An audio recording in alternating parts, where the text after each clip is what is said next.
Muy buen día. Si alguien necesita una Biblia, levante su mano, con mucho gusto, aquí adelante, acá, y con mucho gusto le haremos llegar una. Muy bien. El capítulo 7 es el último capítulo de esta primera porción o sección del libro de los Hechos que estamos estudiando. Aquí nosotros vamos a ver cómo Israel tiene esta última oportunidad de recibir a Jesús como el Mesías, o a recibir a Jesús como su rey, y así recibir el reino. Este capítulo señala el comienzo de una transición, porque Israel rechaza a Jesús y entonces Dios rechaza a Israel por un tiempo, mientras levanta su iglesia entre los gentiles, como nosotros lo sabemos, un misterio que ha sido revelado ahora a sus santos, a la iglesia. Hoy solo vamos a empezar con nuestro estudio del capítulo 7 porque es bastante extenso. Y como es un capítulo muy importante para entender el resto del libro de los Hechos, vamos a tomar un tiempo colocando el contexto o poniéndolo todo en contexto. Luego vamos a ver cómo Israel, tanto en el pasado como aquí en Hechos 7, siempre ha estado resistiendo o oponiéndose al Espíritu Santo de Dios. Y por eso vamos a ver un mensaje llamado Resistiendo al Espíritu, la primera parte de este mensaje. Voy a leerles allí porque es demasiado importante, un poquito extenso, pero Hechos 7, del 1 al 29, dice la palabra de Dios, que es la Biblia, de la siguiente forma. El sumo sacerdote dijo entonces: ¿es esto así? Y él dijo: varones, hermanos y padres, oíd. El Dios de la gloria apareció a nuestro padre Abraham estando en Mesopotamia antes que morase en Aram. Y le dijo: sal de tu tierra y de tu parentela y ven a la tierra que yo te mostraré. Entonces salió a la tierra de los caldeos y habitó en Aram. Y de allí, muerto su padre, Dios le trasladó a esta tierra en la cual vosotros habitáis ahora. Y no le dio herencia en ella, ni aún para sentar un pie, pero le prometió que se la daría en posesión, y a su descendencia después de él, cuando él aún no tenía hijo. Y le dijo Dios así: que su descendencia sería extranjera en tierra ajena, y que los reducirían a servidumbre y los maltratarían por 400 años. Mas yo juzgaré, dijo Dios, a la nación de la cual serán siervos, y después de esto saldrán y me servirán en este lugar. Y le dio el pacto de la circuncisión, y así Abraham engendró a Isaac, y le circuncidó al 8º día, e Isaac a Jacob, y Jacob a los 12 patriarcas. Los patriarcas, movidos por envidia, vendieron a José para Egipto, pero Dios estaba con él. Y le libró de todas sus tribulaciones, y le dio gracia y sabiduría delante de Faraón, rey de Egipto, el cual lo puso por gobernador sobre Egipto y sobre toda su casa. Vino entonces hambre en toda la tierra de Egipto y de Canaán, y grande tribulación, y nuestros padres no hallaban alimentos. Cuando oyó Jacob que había trigo en Egipto, envió a nuestros padres la primera vez.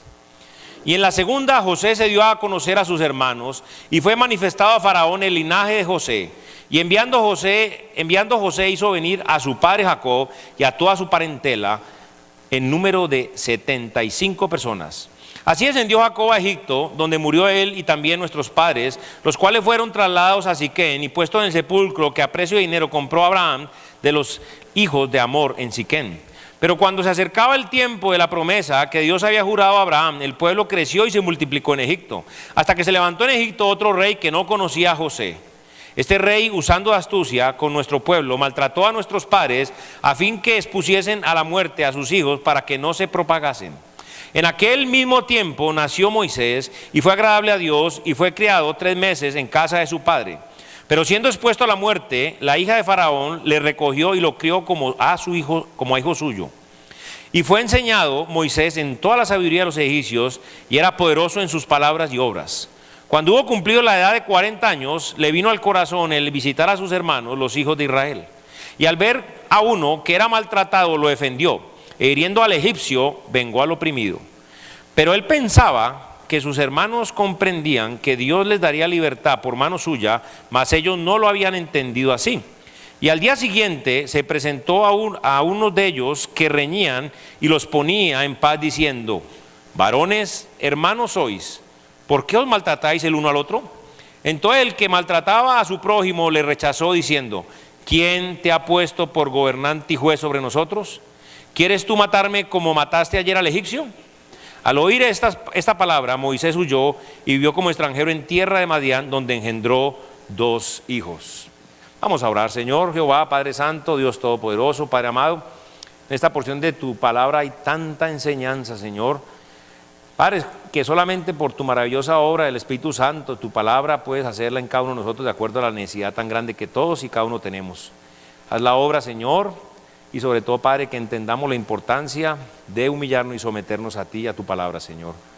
Padre, capacítame y úsame para que tu palabra sea predicada tal cual la verdad, con el poder, la autoridad, el gracia, el amor, la sinceridad y la sencillez que tú das, para que esta tu iglesia sea edificada y haya salvación en ella.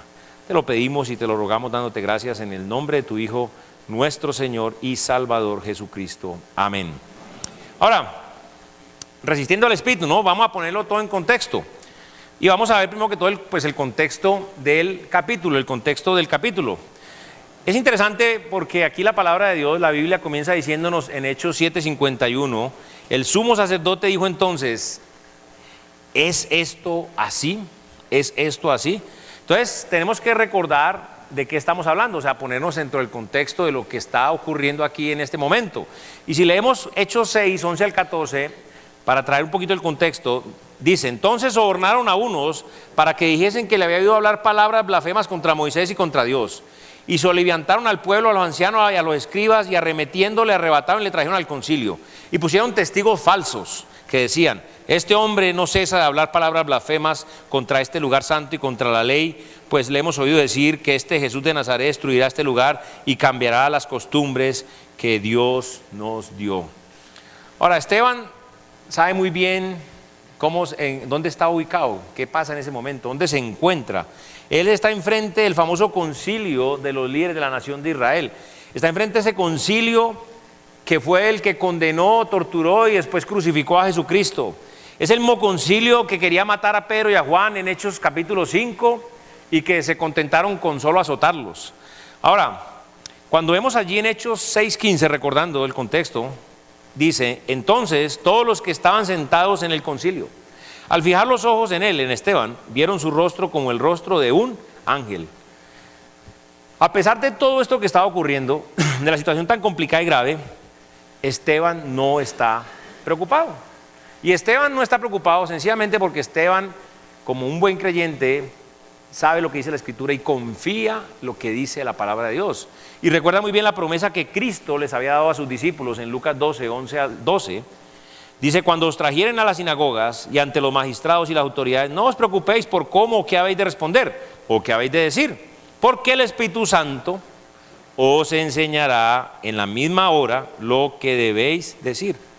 O sea, el Señor Jesucristo les dijo: la persecución va a venir, es inevitable, van a tener persecución, pero yo voy a cuidar de ustedes, de mis siervos, dentro de este tipo de dificultades y situaciones por las que van a pasar. Ahora, lo que vamos a hablar un poquito del bosquejo, porque así como la porción que queremos comenzar a estudiar, pero también hay un versículo que es un versículo clave, del cual vamos a hacer varios comentarios, que es el versículo 51, Hechos 7:51, vea lo que dice: duros de cerviz e incircuncisos de corazón y de oídos, vosotros resistís siempre al Espíritu Santo, como vuestros padres, así también vosotros. Entonces, por eso estamos hablando de resistir al Espíritu. O sea, es algo que las personas sin Cristo lo hacen, pero también nosotros, los hijos de Dios, también lo hacemos. O sea, no pensemos que solamente son ellos. Ahora, este capítulo 7 es un capítulo que es muy extenso, consta de 60 versículos. De estos 60 versículos, 50 versículos son históricos o hablan de historia, o una lección de historia de Israel, desde su comienzo con Abraham hasta los días de gloria bajo Salomón. Y hay unos 10 versículos restantes que son lo que tiene que ver con una aplicación práctica de todos estos otros versículos. Y este versículo 51 es clave, como les decía. Si no entendemos este versículo, no vamos a entender todo el capítulo. Es demasiado importante este versículo. Y el capítulo se divide en dos, según lo que Esteban dice en el versículo 51. ¿Por qué? Porque cuando llega a la parte de la aplicación práctica nos dice claramente por qué habló tanto, se gastó 50 versículos hablando de la historia de Israel. Y es por algo muy sencillo, porque los primeros 50 versículos tratan de cómo vuestros padres, cómo vuestros padres, cómo vuestros padres, cómo vuestros padres. De eso tratan estos versículos. Y los últimos 10 versículos tratan de así también vosotros. O sea, todo eso, así también vosotros. Usando estas analogías, estas comparaciones para que los judíos puedan comprender y entender de qué les está hablando. Ahora, es interesante, una vez más, ser reiterativo y recordar un poquito el contexto. Así que les voy a leer Hechos 6, 11 al 15 para que entremos nuevamente en materia. Entonces sobornaron a unos para que dijesen que le habían oído hablar palabras blasfemas contra Moisés y contra Dios, y se levantaron al pueblo, a los ancianos, a los escribas, y arremetiendo le arrebataron y le trajeron al concilio y pusieron testigos falsos que decían: este hombre no cesa de hablar palabras blasfemas contra este lugar santo y contra la ley. Pues le hemos oído decir que ese Jesús de Nazaret destruirá este lugar y cambiará las costumbres que nos dio Moisés. Entonces todos los que estaban sentados en el concilio, al fijar los ojos en él, vieron el rostro como el rostro de un ángel. Ver nuevamente Lucas 12, 11 al 12, por qué es que Esteban puede tener esa tranquilidad, esa serenidad en medio de la tormenta, que así fue el mensaje que vimos cuando hablamos de este tema. Y es que Esteban, ya aunque él sabe que este concilio tiene una predisposición en cuanto al mensaje de Jesús, pero Esteban tiene el Espíritu Santo dentro de él. Entonces, no solamente Dios le está dando el mensaje que debe predicar, sino además le está dando la sabiduría con el cual debe darle este mensaje a los líderes de Israel. Y en este punto todo está llegando al colmo. O sea, las cosas están llegando a una forma insuperable e intolerable en cuanto al rechazo de Israel para con Dios. Ahora, Dios en este momento, por medio de Esteban, le está dando una oportunidad más, la última oportunidad de recibir el reino, de que reciban a Jesús como el Mesías, como ese rey prometido. Ahora, si los líderes reciben a Jesús como el Mesías, el reino viene inmediatamente.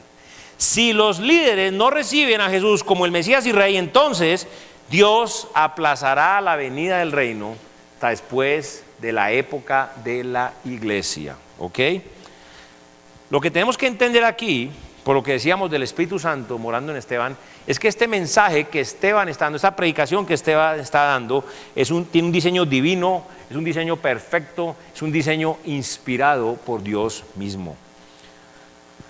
Ahora, ¿por qué? Tenemos que pensar un poquito qué está pasando aquí. Porque Esteban habla primero por unos 50 versículos acerca de la historia de Israel, antes de llegar al verdadero tema de su predicación en el versículo 51. Imagínense. Esteban muy sabiamente empieza con el razonamiento para que cuando llegue a su tema, el versículo 51, no haya excusa, no haya ninguna excusa de parte de los líderes de Israel. Los judíos en este punto ya habrán escuchado todo lo que tienen que oír para saber lo que necesitan saber acerca de Jesús y del reino. Así que Esteban, aquí, mucho cuidado, no va a pensar, él no es un cobarde tratando de explicarse, ni mucho menos buscando una salida a este problema. No, Esteban es uno que sabe muy bien lo que tiene que decir y lo está haciendo. Ahora, por eso Esteban primero está desarrollando muy bien todo este argumento tan tremendo para luego, apretar el gatillo y disparar lo que necesita hacer esa aplicación a los judíos en el versículo 51. Entonces vamos a analizar un poquito a entender el contexto de estos 50 versículos. Entonces el contexto del primer pasaje es lo que vamos a ver en este momento. Es interesante porque ya sabemos que toda esa historia de estos versículos le sirve de respaldo a Esteban para señalarles a los líderes su culpa, la culpabilidad de ellos. Y hay cuatro cosas muy importantes que vemos aquí en este pasaje, y a la vez son cuatro cosas que podemos ver en la vida de estos líderes o en los líderes en sí del concilio, Y esto también nos da 4 divisiones naturales de este pasaje. Y lo podemos resumir en 4 palabras. La primera es envidia, la segunda es rechazo, la tercera idolatría y por último hablaremos de la altivez. Ahora, ¿cómo están ubicadas? En la historia de los patriarcas vamos a ver la envidia. Esto es en los primeros 16 versículos. Luego, en la historia de Moisés e Israel en Egipto, vamos a ver el rechazo, que es de los versículos 17 al 29, el capítulo 7. Luego, la historia de Moisés e Israel en el desierto, veremos la idolatría, porque allí el pueblo desobedece a Dios para hacer lo que cada uno bien le parece. Cualquier parecido con la actualidad no es coincidencia. Ahora, Hechos 7:30 al 43 va esta parte. Y por último, hablando de la altivez, es cuando hablamos de la historia de David, de Salomón y la construcción del templo. ¿Por qué la altivez? Porque el orgullo, la soberbia del hombre que cree que puede mejorar lo que Dios ya estableció. Esos serán los versículos del 44 al 50. Hoy nosotros solamente vamos a abarcar los 2 primeros, o sea, vamos a hablar de la envidia y el rechazo, ¿ok? Entonces vamos a entrar a este segundo aspecto esta mañana y es aprendiendo la historia. ¿Cómo? Rechazado primero, recibido después. Van a ver qué interesante.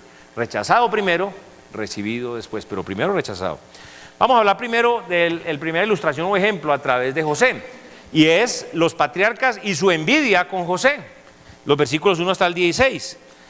Y esto es bien interesante porque en José y luego en Moisés también vemos las 2 venidas del Mesías a Israel. Son cuadros espectaculares de lo que se viene.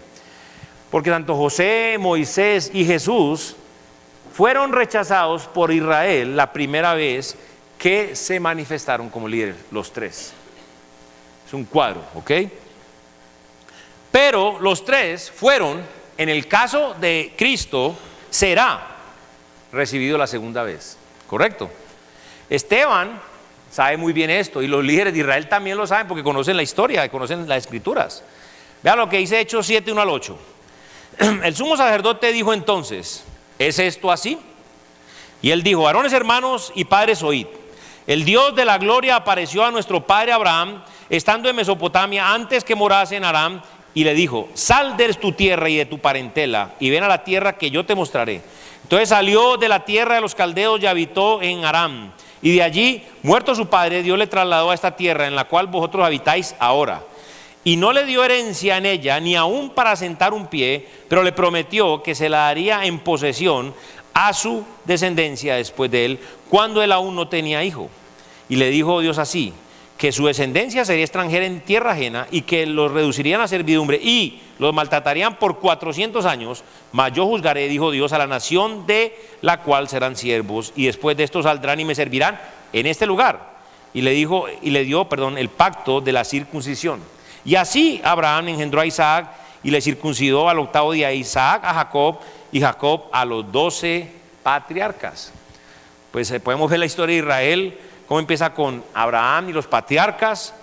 Dios llama afuera a Abraham y le da promesas tremendas, pero también le da un pacto en cuanto a la descendencia física y la tierra del Medio Oriente.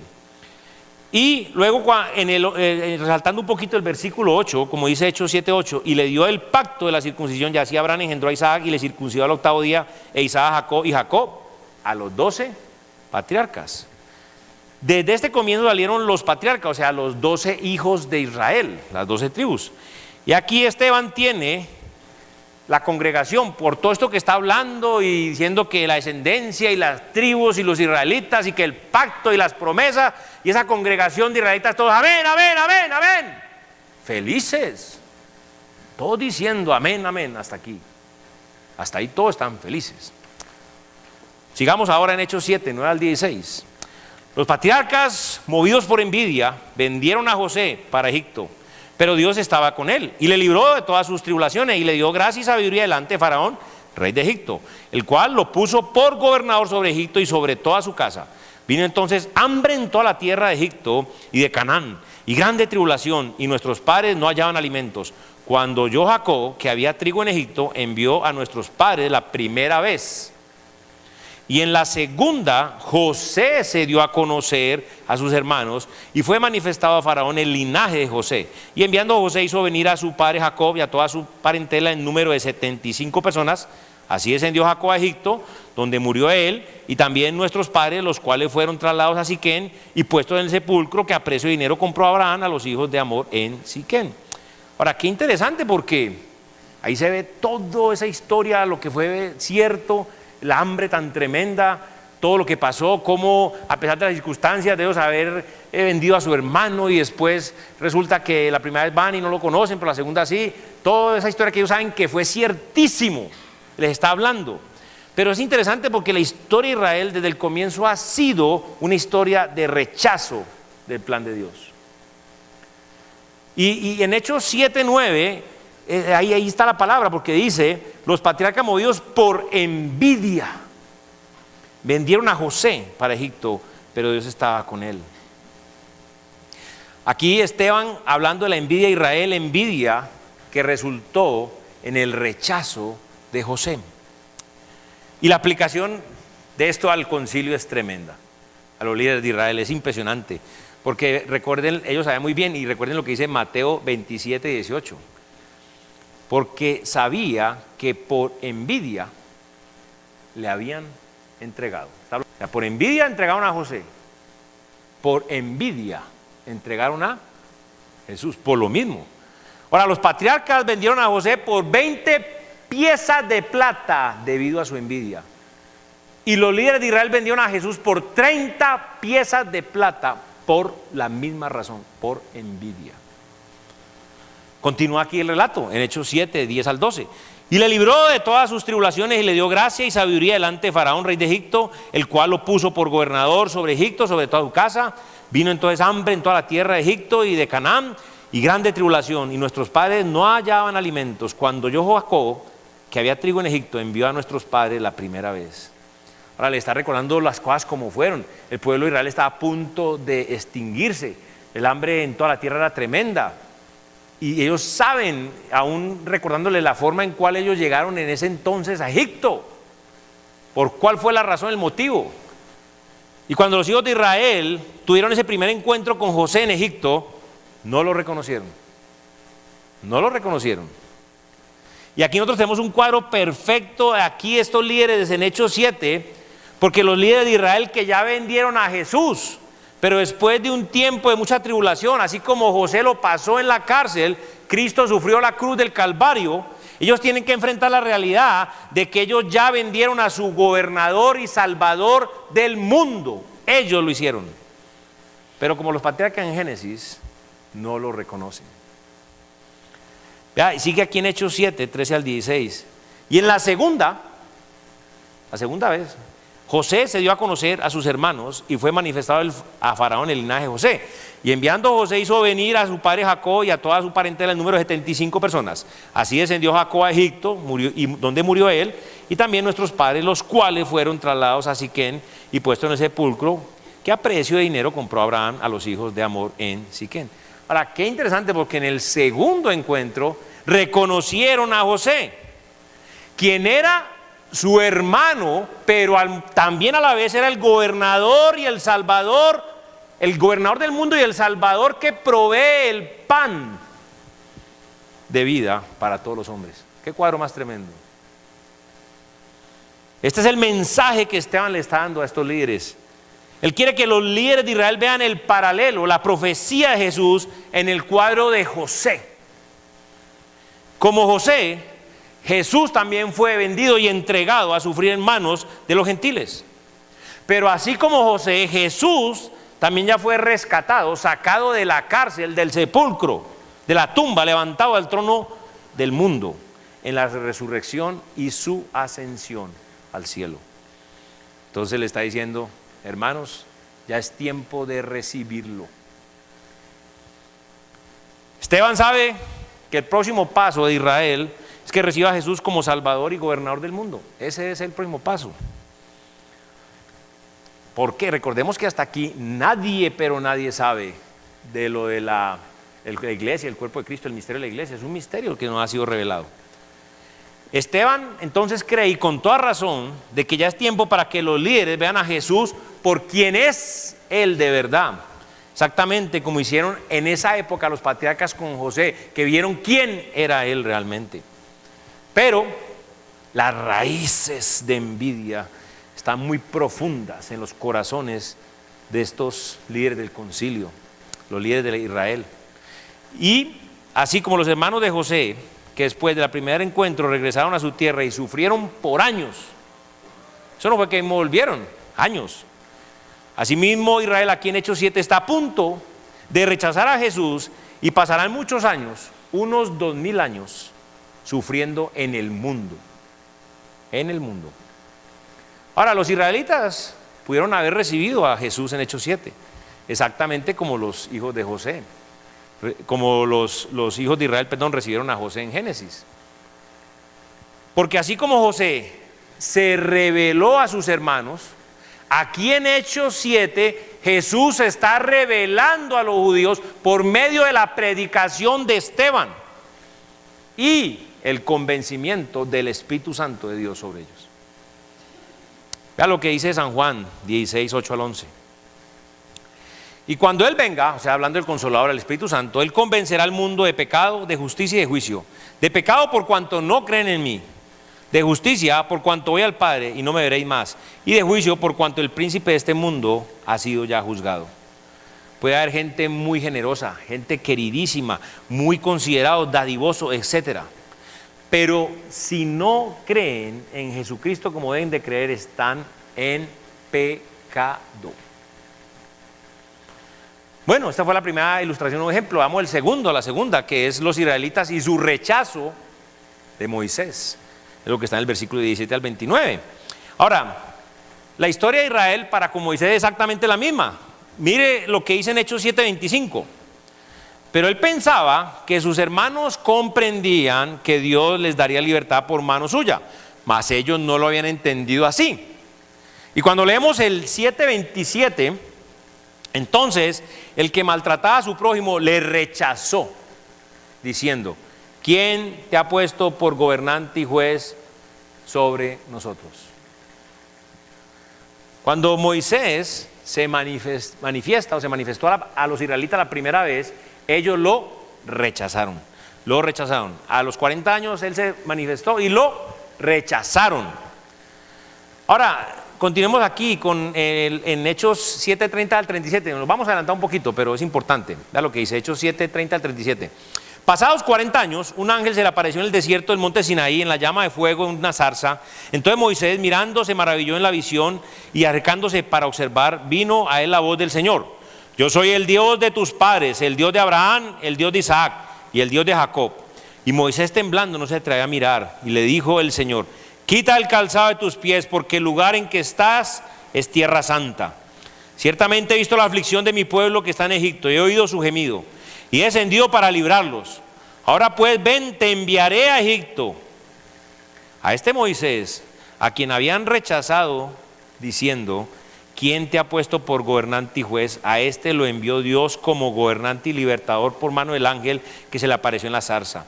Este lo sacó habiendo hecho prodigios y señales en tierra de Egipto y en el mar Rojo y en el desierto por 40 años. Este Moisés es el que dijo a los hijos de Israel: profeta os levantará el Señor vuestro Dios de entre vuestros hermanos, como a mí. A él oiréis. Qué profecía más hermosa de Cristo. Ahora, no fue sino hasta la segunda vez que ellos reconocieron a Moisés por quién era. ¿Quién era en ese momento? El gobernador y juez que Dios había establecido sobre ellos. Pero nos adelantamos un poquito. Entonces, concentremos un poquito a ver la lección que Esteban nos quiere dar aquí en cuanto al rechazo de Moisés por Israel. Entonces, ahí en Hechos 7, 17 al 19 lo que dice: pero cuando se acercaba el tiempo de la promesa que Dios había jurado a Abraham, el pueblo creció y se multiplicó en Egipto, hasta que se levantó en Egipto otro rey que no conocía a José. Este rey, usando de astucia con nuestro pueblo, maltrató a nuestros padres a fin de que expusieran la muerte a sus niños para que no se propagasen. Ahora, qué interesante, porque esto, un poquito aparte, una enseñanza extra. Esto es lo que está pasando hoy en día en el mundo con el cristianismo. El mundo, el diablo, oprimiendo a los cristianos para que no nos multipliquemos. No nos multipliquemos. ¿Por qué? Porque los que estamos siendo cristianos, los que somos cristianos, en lugar de estar más comprometidos, dedicados y entregados, cada vez estamos más enredados, apartados y diluidos. ¿Para qué? Para que no nos propaguemos, para que no haya una multiplicación efectiva. Ahora, y todo es bajo opresión. La historia sucede durante un tiempo de opresión bajo los gentiles, un cuadro de Israel en la esclavitud de Roma, durante la primera venida de Cristo. Continuemos aquí en Hechos 7, 20 al 22, así como estaba pues Israel también allá en Egipto. Ahora, dice aquí: en aquel mismo tiempo nació Moisés y fue agradable a Dios y fue criado 3 meses en casa de su padre, pero siendo expuesto a la muerte, la hija de Faraón lo recogió y le crió como a hijo suyo. Y fue enseñado Moisés en toda la sabiduría de los egipcios y era poderoso en sus palabras y obras. Ahora le está recordando toda la historia de Moisés y todos los judíos saben esa historia. De cómo a pesar del mandato y el decreto del rey de que quien escondiera a un niño israelita que lo mataban, que no es que ellos 3 meses por fe en el Señor, porque lo vieron hermoso, obviamente una obra de Dios ahí especial, lo tenían escondido, pero llegó un momento en que ya no más, entonces el Señor los guió a que calafatearan una balsita con brea y la tiraran en el río, y preciso en ese día salió la hija del faraón, y preciso la balsita se enredó donde estaba la hija de Faraón, y preciso la hija de Faraón la vio, y preciso la hija de Faraón mandó a que se lo trajeran, y preciso cuando lo destapó un ángel pellizcó al niño y lloró. Y el instinto maternal de la hija de Faraón se despertó y lo prohijó. Y no solamente lo prohijó, sino que mandó a llamar a la misma madre natural, biológica que lo tuvo, a que lo criara y lo amamantara, porque confiaron en Dios. Ahora, eso siendo así, ¿qué puede pasar hoy en día que el Señor no pueda ayudarnos si salimos adelante confiando de verdad en Él? Dios no ha cambiado. Los que hemos cambiado. Entonces, ahora, pero lo interesante aquí es cómo vemos cómo el cuadro de Moisés en cuanto a Jesús, cómo este Moisés, el Redentor, nace durante este tiempo y se cría entre los hombres. Jesús también nació durante ese tiempo de opresión de Israel bajo Roma y se crió entre los hombres. Seguimos en Hechos 7, 23 al 24. Cuando hubo cumplido la edad de 40 años, le vino al corazón el visitar a sus hermanos, los hijos de Israel, y al ver a uno que era maltratado, lo defendió, hiriendo al egipcio, vengó al oprimido. Entonces es interesante porque así como Moisés, Cristo también se manifestó a sí mismo a los hijos de Israel.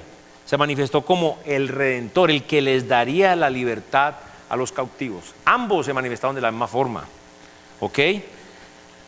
Pero lo rechazaron, vea como sigue diciendo en Hechos 7, 25 al 28. Pero él pensaba que sus hermanos comprendían que Dios les daría libertad por mano suya, mas ellos no lo habían entendido así. Y al día siguiente se presentó a uno de ellos que reñían, eran ya 2 israelitas, y los ponían para algo bien interesante. Porque siendo esto un paralelo, ¿quién había puesto a Jesús como gobernante y juez sobre Israel? Es una pregunta válida. ¿Quién te ha puesto por gobernante y juez sobre nosotros? La respuesta está ahí en Hechos 7:35. A este Moisés, a quien habían rechazado diciendo, ¿quién te ha puesto por gobernante y juez? A este lo envió Dios como gobernante y libertador por mano del ángel que se le aparece en la zarza. Entonces la respuesta es Dios, Dios. Y así exactamente como Israel rechazó a Moisés, estando ellos en Egipto bajo presión, así mismo Israel rechazó al Redentor, al Libertador, a Jesús, que Dios lo envió estando bajo el gobierno de Roma. Qué tremendo paralelo. Ahora recordemos lo que dice Juan 19:15, es el pasaje que nos lo ilustra. Los israelitas, ellos gritaron, fuera, fuera, crucifícale. Pilato le dijo, a vuestro rey de crucificar. Respondieron los principales sacerdotes, no tenemos más rey que César. Ahora, continuando, leyendo lo que dice en el 29, Hechos 7:29, al oír esta palabra, Moisés huyó y vivió como extranjero en tierra de Madián, donde engendró 2 hijos. Esto sí que es precioso. Esto sí que es precioso. Porque aquí vemos que después del rechazo, Moisés se fue a tierras lejanas, mientras Israel continuaba allí sufriendo en Egipto, bajo un gobierno de gentiles. Y aquí nuevamente vemos lo mismo otra vez, un cuadro de Cristo y la oportunidad de recibirlo en Hechos 7. Jesús ya fue rechazado en los evangelios, ya se fue a una tierra lejana, al tercer cielo, mientras Israel sigue sufriendo en la esclavitud bajo sus enemigos. ¿Quiénes? Los romanos. Esteban está ofreciéndoles el reino, está ofreciéndoles al rey exactamente lo mismo que Pedro hizo allá en Hechos 3, 19 al 21, recuerdan que lo leímos. Así que arrepentido y convertido para que sean borrados vuestros pecados, para que vengan de la presencia del Señor tiempos de refrigerio. Y Él envía a Jesucristo, que os fue antes anunciado, a quien de cierto es necesario que el cielo reciba hasta los tiempos de la restauración de todas las cosas, de que habló Dios por boca de sus santos profetas, que han sido desde tiempo antiguo. Esteban sabe la profecía, y entonces ya está para cumplirse. Entonces, ¿qué hace? Israel puede recibir a su Redentor, si así lo quiere. Ya todo está cumplido para que se haga. Pero él también sabe que hay un requisito. Sabe que los israelitas tienen que arrepentirse. Y por esto está llegando a su dura aplicación en los últimos versículos de su mensaje. ¿Qué tienen que hacer los israelitas? Tienen que reconocer lo que ellos hicieron. ¿Qué hicieron? Mataron al Mesías. Eso fue lo que hicieron los israelitas. Tienen que humillarse delante de Dios y arrepentirse. Si no, entonces pasará o será como Moisés, porque Moisés pasó años, muchos años lejos de Israel, mientras los judíos sufrían a palo seco en Egipto. Les daban tieso y parejo palo en Egipto sufriendo. Y estando lejos de Israel, Moisés, ¿ya qué cuadro? Tomó a Séfora, acuérdese, un nombre para su hija, a Séfora, una esposa gentil, y tuvieron hijos. Y aquí en Hechos 7 vemos cómo Israel está a punto de rechazar a su Redentor, a Jesucristo, al matar a Esteban. Y entonces Jesús los va a dejar sufriendo por unos 2000 años mientras Él toma una esposa gentil, la iglesia. Y lo que Cristo hace con su nueva esposa es llevar fruto, muchos hijos de Dios, que somos nosotros, los creyentes de todo el mundo. Usted ha escuchado hoy claramente la palabra de Dios y has visto cómo Israel, por su dureza de corazón, escogió el sufrimiento que ha experimentado desde los tiempos de Jesús, por propia decisión de ellos. Como con el ejemplo de José, que por envidia no quisieron someterse al que Dios estableció como Señor y Salvador del mundo, no quisieron. Luego con Moisés, también rechazaron al que Dios estableció como gobernador y juez de ellos. Déjeme preguntarle, ¿usted está resistiendo al Espíritu Santo de Dios en cuanto a la convicción que le está dando de su pecado y de salvación aquí esta mañana? Hoy debes tomar una decisión. Te vas a someter a Dios y su voluntad. ¿Va usted a reconocer que si es un pecador? ¿Va usted a arrepentirse y a poner su fe en Cristo Jesús?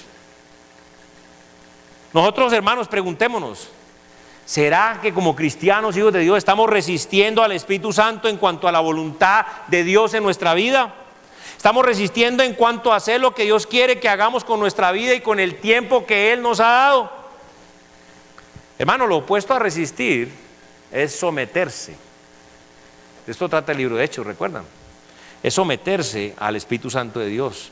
Ahora, si me someto al Espíritu Santo de Dios, quiero decir que me voy a someter a la palabra de Dios, a la Biblia, para hacer lo que Dios ya dijo, o ya está escrito, o ya puso en la palabra de Dios, para hacer lo que Dios espera que cada uno de nosotros hagamos. Pero es tan sencillo, mis hermanos, y lo complicamos. Dios quiere que lo conozcamos y que lo hagamos conocido. Y si nosotros como iglesia únicamente predicamos la palabra, evangelizamos y discipulamos, estamos hechos. Pero ¿saben? Hay problemas. Porque ¿cuántos aquí están de verdad evangelizando? O más bien están enredados en sus negocios y en sus cosas del mundo. ¿Cuántos aquí de verdad se están discipulando? O están muy ocupados en sus cosas. Entonces, pensemos por un instante, vea que a veces queremos inventar y hacer más allá en el ministerio y más cosas de lo que el Señor quiere. Y lo básico y fundamental, no lo hacemos. Ahora, hablando de esto, de someternos a la palabra de Dios para hacer lo que Dios dijo en su palabra y espera que cada uno de nosotros hagamos, esto requiere cambios. Primero, cambios de parecer, cambios de comportamiento, cambios de carácter, cambio de prioridades y metas. Ahora, si no decidimos hacer nada, estamos entonces resistiendo al Espíritu Santo de Dios, llevando las consecuencias que eso trae a nuestras vidas. Cada uno decide. Entonces, mi hermano, ¿por qué mejor no nos humillamos a Dios ya, ahora mismo, y nos sometemos al señorío de Jesucristo? Es decir, ¿por qué no leemos la Biblia y obedecemos lo que en ella dice? Vamos a orar. Señor Padre Santo, te damos gracias por tu palabra, porque tu palabra es la verdad. Te pedimos que ella corra y sea glorificada y cumpla el propósito por el cual tú la enviaste. Sobre todo, Padre, pedimos salvación en esta tu casa y también pedimos santificación. Pedimos que esta iglesia se humille ante ti, oh Dios, para hacer la obra que tú nos dejaste para hacer, conocerte, hacerte conocido, Señor. De verdad, enfocarnos en el oro, en la plata y en las piedras preciosas, Señor. En conocerte cada día más, leyendo tu palabra, guardándola, dispuesto a obedecerla, en compartir tu precioso y maravilloso evangelio, la salvación con los demás, y también estar dispuestos a amar, a cuidar y a enseñar a las demás personas la sana doctrina, Padre. Haz esta obra en nosotros, en esta tu iglesia, somos tuyos. Te lo pedimos y rogamos a través de tu Hijo, quien es nuestro Señor y nuestro Salvador Jesucristo. Amén.